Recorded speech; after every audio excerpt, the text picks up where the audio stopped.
늘 우리는 선택의 갈림길 앞에 서 있게 됩니다. 우리는 선택을 피할 수 없죠. 발걸음 한 걸음 한 걸음이 다 선택입니다. 그래서 인생을 선택의 연속이다 라고 말을 하죠. 선택이라는 것은 우리가 가지는 특권 가운데 특권이지만 또한 그 선택에 대한 책임은 내 자신이 져야 합니다. 에스라 6장 9절과 10절 말씀입니다. 또 그들이 필요로 하는 것, 곧 하늘의 하나님께 드릴 번제의 수송아지와 순양과 어린 양과 또 밀과 소금과 포도주와 기름을 예루살렘 제사장의 요구대로 어김없이 날마다 주어 그들이 하늘의 하나님께 향기로운 제물을 드려 왕과 왕자들의 생명을 위하여 기도하게 하라. 아멘. 예루살렘으로 돌아온 유다 백성들이 성전을 재건축하려고 했습니다. 그런데 사마리아인들의 방해로 인하여 성전 재건축이 14년 동안 중단되었습니다. 그 중단된 14년 동안 유다 백성은 두 가지 중 하나를 선택해야 했습니다. 하나는 포기였습니다. 그리고 나머지 한 가지는 기다림이었습니다. 포기와 기다림의 선택의 갈림길에 유다 백성들은 있었던 것이죠.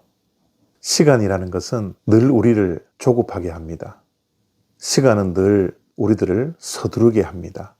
그래서 기다리지 못하게 하고 조급한 마음으로 일이 잘못될 때가 얼마나 많습니까? 그런데 다행히도 성전 재건축을 중단했던 유다 백성들은 포기하지 아니하고 조급해하지 아니하고 기다렸습니다. 막무가내 기다린 것이 아니라 하나님의 때를 기다리신 것이죠. 하나님의 때는 우리가 정하는 것이 아니라 하나님께서 정하십니다. 하나님은 전혀 조급해하지 않습니다. 서두르지 않습니다. 하나님은 늘 인내하시고 기다리시는 분이시죠. 하나님도 하나님의 때를 무작정 기다리는 것이 아니라 하나님은 하나님의 일을 감당할 사람이 준비될 때까지 기다리십니다. 오늘 본문에 나오는 바사 왕이었던 다리오 왕이 하나님이 기다리셨던 사람입니다. 하나님께서는 이 다리오라는 사람이 하나님의 성전을 재건축하는 데 있어서 하나님의 동력자로 준비될 때까지 하나님은 그를 기다리셨습니다.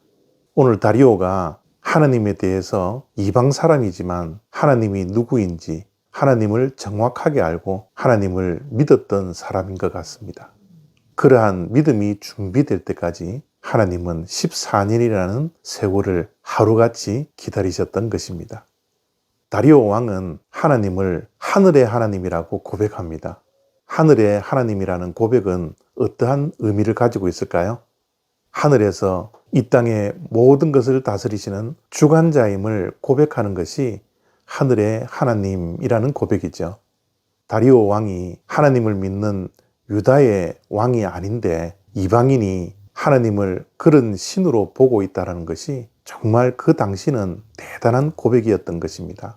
그리고 다리오 왕은 하나님께 왕과 왕자들을 위하여서 기도하게 하라라고 말을 합니다.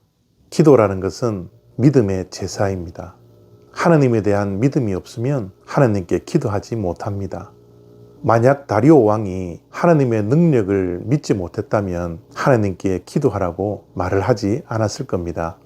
그러나 다리오 왕은 하나님의 능력을 믿었고 하나님께서 우리가 기도하면 반드시 들어주실 것이라는 것을 믿는 믿음이 있었기에 기도하라고 말을 하고 있는 겁니다. 이러한 다리오 왕이 준비될 때까지 하나님께서는 14년을 기다리게 되었던 것이죠. 하나님은 다리오 왕을 준비시키고 계셨던 겁니다.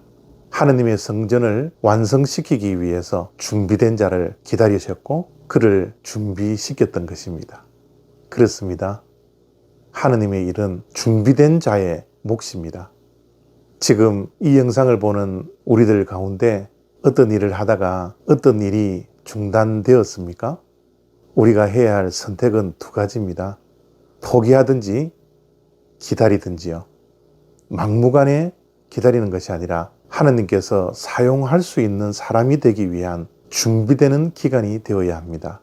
우리가 준비되었을 때 하나님은 반드시 사용하십니다.